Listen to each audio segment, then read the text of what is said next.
சொல்வோம், அந்த சொல்லின் பெருமிதம் கொள்வோம். தீங்கற்ற தேசம் படைக்க நம் கைகளை இணைத்துக் கொள்வோம்.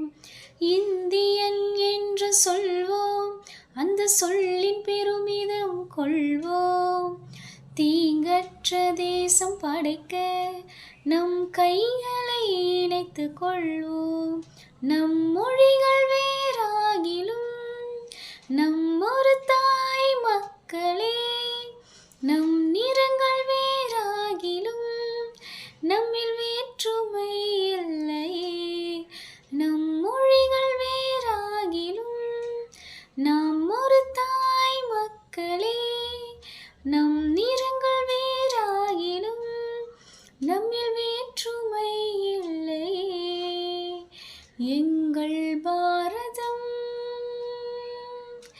இது எங்கள் பாரதம், இது எங்கள் பாரதம், இது எங்கள் பாரதம், இது எங்கள்